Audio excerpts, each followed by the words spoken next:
These are some of the most memorable stories about tombstones. Right here. In 2017, Donna Robert was taking out the trash when she found something creepy in her yard.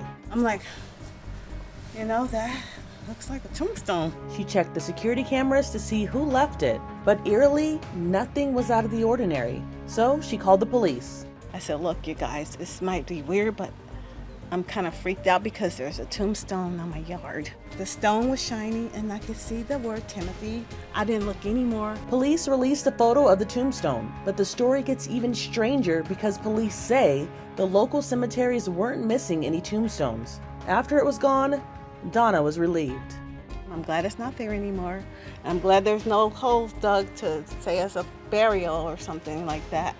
In 2016, Brandon Bakke worked all summer long to earn money to purchase a gravestone for the biological father he never met. His adopted mom says he was always interested in his biological dad, so she searched the name on Facebook and heard back from his sister who said that their dad died a year before.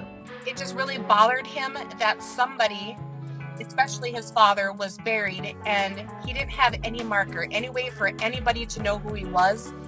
And that really bothered him, and he wanted to do something about it. Brandon saved $400 for mowing lawns and purchased the tombstone, and he was able to meet his biological sister and other family members at the cemetery where they put the gravestone at its resting place. That was his dad's dream, was that they would all get together and meet someday. Here you go, Dad!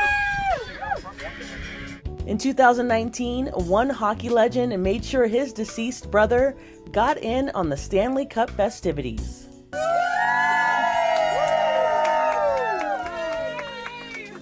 When the St. Louis Blues won the NHL's biggest prize, former Blues player and coach Barclay Plager wasn't there to see it because he died in 1988.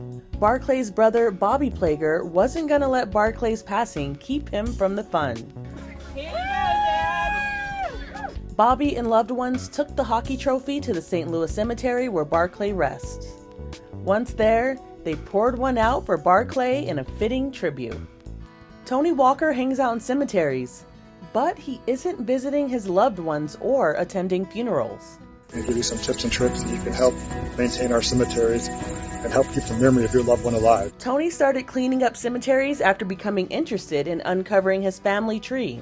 I found several of my family members' gravestones, and they were in really poor condition. And I was like, well, somebody should do something about this. And I'm like, oh, well, I am that person that should do this. Is my family. I should take care of this. And I fixed all my family's headstones, and I looked around, and there's all these other headstones that are in poor condition. And I was like, well, I should just start working on those too. Tony's TikTok videos are full of useful tips. You should always check with the cemetery, even if it's one of your loved ones and you're doing something significant to it. They're usually very responsive and very receptive.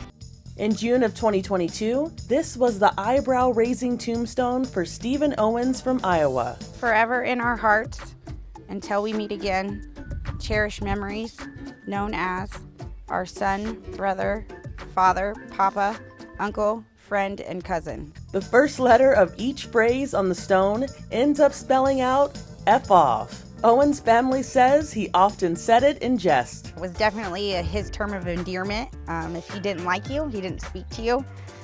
It's just who he was. He was easily riled up. Yeah. And, it was always kind of a goal of some sort to get him to tell you to. It's something his family did as a harmless way to remember him. But cemetery staff were not wild about it, saying profanity has no place where loved ones are laid to rest. We didn't do it to offend anyone, to make anyone mad, to hurt anyone's feelings. We did it because it was our father and we love him. And that's the way we remember him. For Inside Edition Digital, I'm Andrea Swindall.